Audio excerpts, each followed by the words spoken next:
We have another Abyss 12 and you all know what that means. Time for our bi-weekly dose of pain and misery. This Abyss 12 reintroduces shield mechanics to us because there are a lot of, shields in there. Yeah. As such, we are looking at an Abyss that is both very restrictive and very open at the same time. As usual, I will not tell you what characters to use because I don't know what characters you have. Because of that, we will take a look at all the enemies in this version of the Abyss, and I will give you a few tips and tricks when it comes to taking them out. But before we begin, let us quickly take a look at the two team compositions that I ended up using so that you have a reference when it comes to artifacts, constellations and all of that stuff. The first one was an Arlecchino-centered composition. This one is not necessarily questionable or challenging, but it can be very punishing considering that she cannot be healed. So you kinda need to be aware of what your enemies are doing and how to dodge their attacks. The other characters here are Kazuha, Yelan and Bennett. If you don't have Kazuha or Yelan, you can also use Sucrose or our water boy Jinsho. So when it comes to Arlecchino, we are using her signature weapon, but we don't have any constellations. Artifacts Gladiator basically, and talents 966, so right where they should be at the moment. When it comes to stats, a lot of crit rate and crit damage, no energy recharge at all, and pyro damage bonus. She is going to hit like a truck, she's going to carry me through the first half of the Abyss, so really powerful here. Kazuha is using Iron Sting, so free to play basically.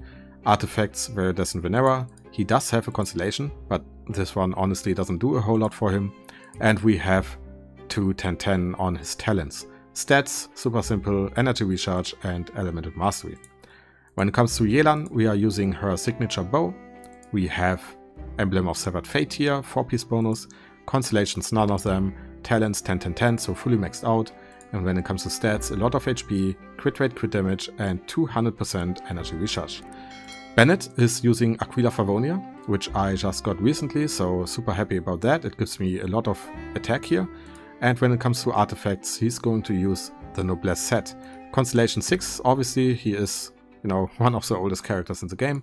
And talents, we have 9-10 on his elemental skill and his burst. Regarding stats, energy recharge and attacks, that's kind of all you need on him. And yeah, let us quickly take a look at my other team here, which is going to be a Nouvellette Furina-centered composition. We are using Lila in here because, well, not because, I kind of always use Lila in combination with Nouvellette because I really think she's a good character. In my opinion, most people are sleeping on her, but what do you do?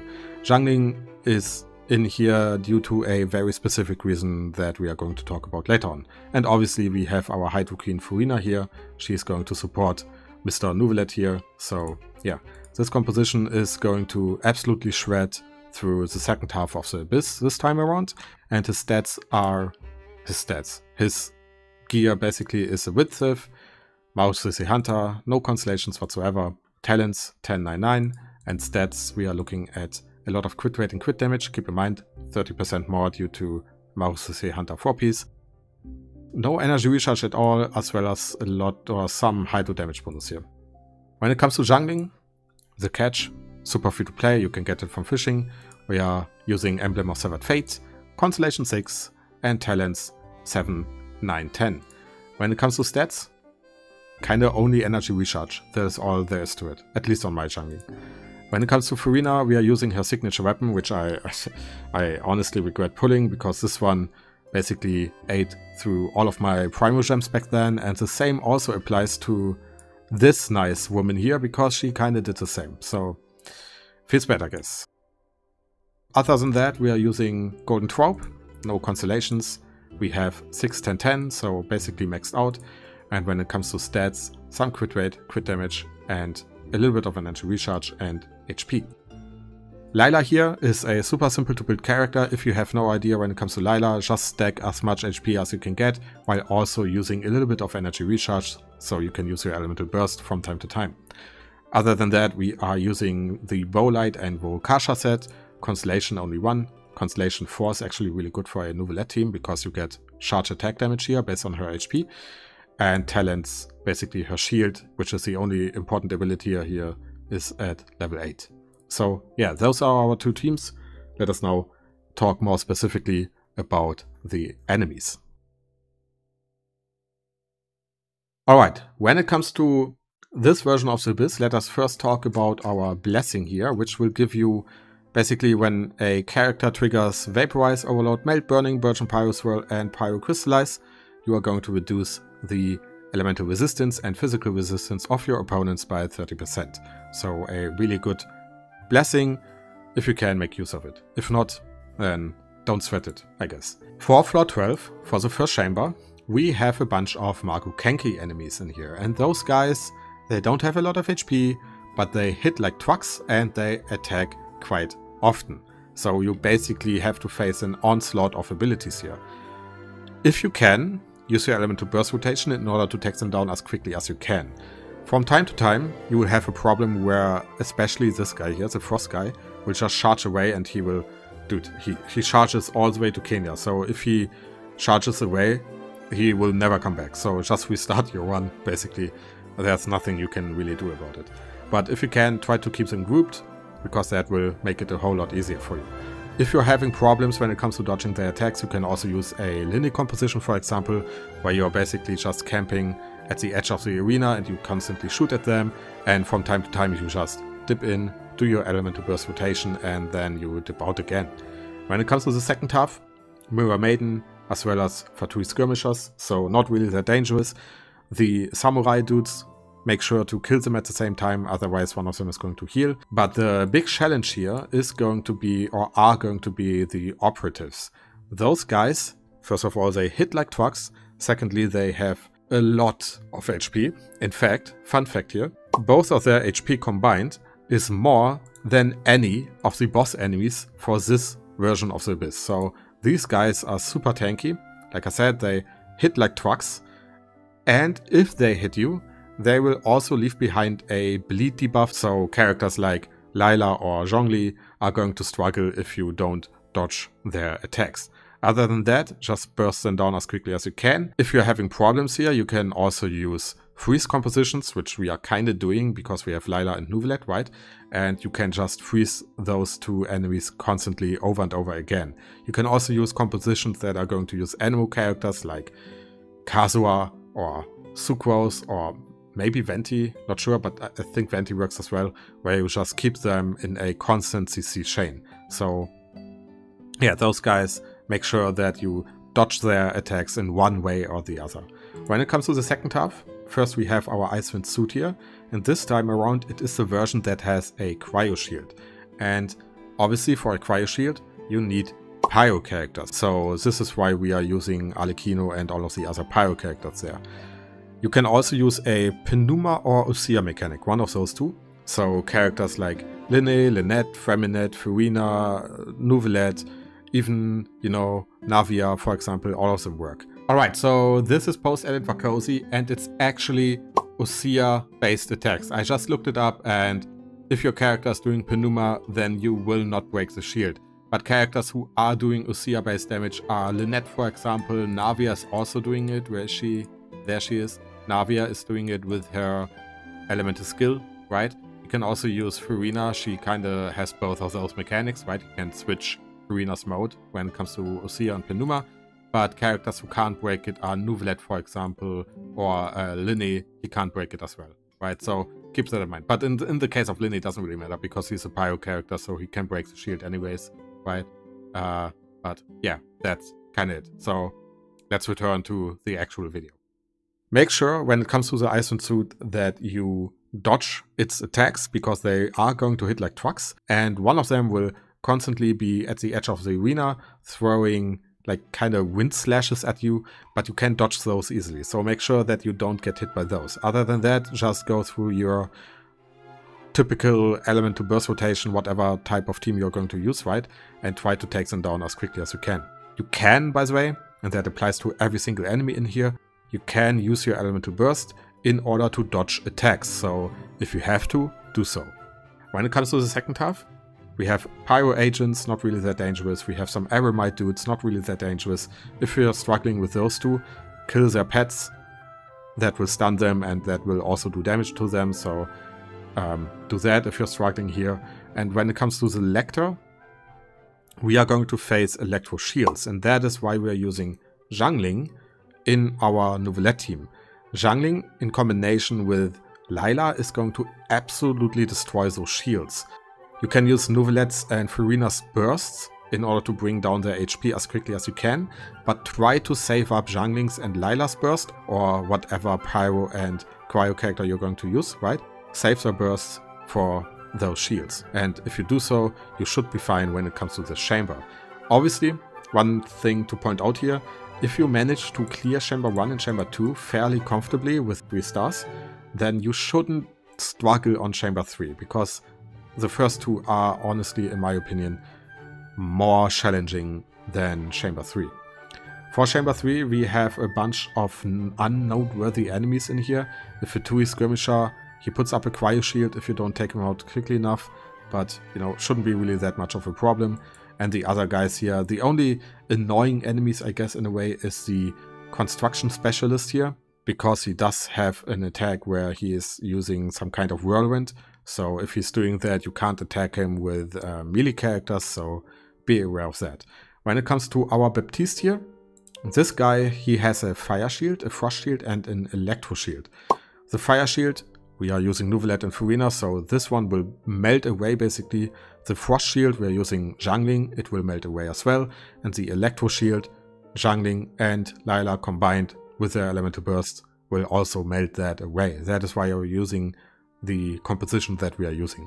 And besides that, after breaking him for the 3rd time, you're going to stun him, which will give you a small DPS window where you can use your entire Elemental Burst rotation in order to take him out as quickly as you can. And yeah, those are the enemies. If you have any question regarding them, maybe I missed something, then go ahead and point it out in the comments. Other than that, let us quickly take a look at my run and a few aspects here and there that might be noteworthy. Alright, when it comes to our run here, you saw that our buff is actually not that good here, because the sprint buff thing, in my opinion, is one of the worst ones you can get for any type of blessing. Regarding our Marco Kenki enemies, like I said, just use your Elemental Burst rotation in order to bring them down as quickly as you can. Alekino, for example, in my opinion currently is the best DPS character in the game, so she absolutely shreds those HP bars. And if you end up in a situation where they move away and you don't have enough damage to burn through those HP bars, just restart your run. It's completely fine, right? It's a little bit RNG when it comes to that. When it comes to our second half, oh, and by the way, the half most likely is going to decide your entire run for the first chamber. So if you have to restart, then just do so. That's completely fine. Regarding our ninja samurai guys here, just take them out at the same time. If you end up in a situation where one of them has a whole lot more HP than the other, just switch targets for a moment. That's completely fine, right? As long as they go down fairly close to each other, you're good to go. Our Mirror Maiden here has a lot of HP. Just burn through that HP, that's completely fine, right? Take your time here when it comes to that. And if possible, set up your Elemental Burst rotation, because after that, as you can see, you will have to fight the operatives. And having your Elemental Burst rotation for those guys is fairly helpful. Just now you saw the big AoE zone beneath me, and just dip out of that, right? If you stand in it, you will take a lot of damage, and you will most likely also going to suffer from a bleed debuff, which is really, really annoying. So make sure, pay attention to that, you know, dodge out of it and you're good to go. Other than that, you can use any type of CC in order to stop them from moving around and all of that stuff. So in our case, freeze, for example, but you can also use Kazuha in order to constantly knock them up. You can use Sucrose, you can use Venti, even Jean works. Maybe you have seen one of those meme videos on YouTube where someone is using Jean's elemental skill in order to, you know, let them take fall damage. That works as well, right? Overload, like I said earlier, a little bit troublesome, but in the end, if you manage to kill them, who really cares what we are using, right? Just now you saw we once again got the same buff, and let me spoiler you. For the next chamber, it's going to be the sprint buff again. So 60% damage buff whenever I use my sprint on a character. Sounds good, and now that I think about it, maybe is actually good, I don't know. But when it comes to our Coppelius enemy here, just use your elemental burst rotation in order to take down the cryo shield. You just saw it happening here, right? And just as you can see, Alekino burns through about 80% of his HP bar within a single elemental burst rotation. So literally broken. Other than that, just dodge their attacks, dodge the wind slash, because that one is doing the most damage when it comes to all the attacks in here. Sometimes the guy in the middle is doing a cryo attack, so if you can't dodge that, that's completely fine. Just make sure that you dodge the wind attack. When it comes to our Fatui skirmishers, I think they are called, right? They are not really that dangerous. If you can, try to have them grouped so that you can take them out at the same time. And when it comes to our Eremites here, just take out their pets. If you take out the pets, you will stun them, they take a lot of damage, and you're good to go. Which, by the way, considering that most of our newer characters nowadays have a fairly big AoE radius when it comes to like their entire kit, you're most likely going to take out the pets anyways, so yeah, not really that much of a challenge. If possible, right now we have the Lectors, right? If possible, save your elemental burst rotation for them, because you want to take out their shields as quickly as you can, right? Oh, not shields, their HP bar as quickly as you can. And that will eventually trigger their shields, which, by the way, you can see the second guy in the back there. He's activating his shield right now. And once it's active, use characters like Jungling, Lila, or any type of Pyro and Cryo character in order to take care of that shield. So as you can see right now, we are using Jungling's Elemental Burst here. We have Goba up somewhere in there. We have Lila's Elemental Burst up. We have a shield active, so we are good to go, man. Super easy. One mistake you're going to see here in a moment. There, this Goba is a super fail because it's not hitting the Lector here, right? So technically, if that Goba would have hit the Lector, we probably would already be done by now. But you know, it is what it is. We still have 30 seconds left there on the timer, so we are completely fine. And yeah, this brings us to the last chamber. Like I said before, if you manage to clear chamber 1 and 2 somewhat comfortably, you are able to do this chamber easily, right? We have a bunch of unnoteworthy enemies here. The Fatui guys here, for example, just take them out. If they do their cryo flamethrower attack there, just dodge behind them and you're good to go. When it comes to those guys, a tip that I have here is to use your elemental burst rotation right at the location where they spawn, because once you take them out, the next wave will also spawn at that location. So you have the possibility of taking out 2 enemy waves within a single elemental burst rotation, right? So that will save a lot of time for you. One thing to point out here is don't use your elemental burst rotation too late at this point, because the next wave will have the big mech type of enemy that I talked about earlier, the guy who is doing the whirlwind attack. And if it's doing that, that is fairly annoying because you can't DPS it. Like any type of melee character will get constantly knocked away. So if you can, use your elemental burst rotation in order to take him down as quickly as you can, or maybe use a shield. I think a shield would probably stop you from being knocked around. So yeah, other than that, you should be able to burn through that entire chamber, or half, quite quickly. When it comes to our second half here, we have our Baptiste here. And this guy, first of all, during his spawn location, spawn animation, he will not take any damage, or he will take like 80% reduced damage. So don't waste your big hits while he's spawning. Other than that, Nouvelette will burn through his Pyro Shield. Jungling, as you can see, absolutely shreds the Cryo Shield. And you're about to see the Electro Shield here. We still have our Pyronado active. So, and now Lila used her Elemental Burst, so super easy. Now he's stunned for a longer period of time, where you can either use your Elemental Burst rotation, or you just, you know, squirtle him to death with Nouvelette here. And most likely you will have to go through 2 shield rotations in order to take him out, right?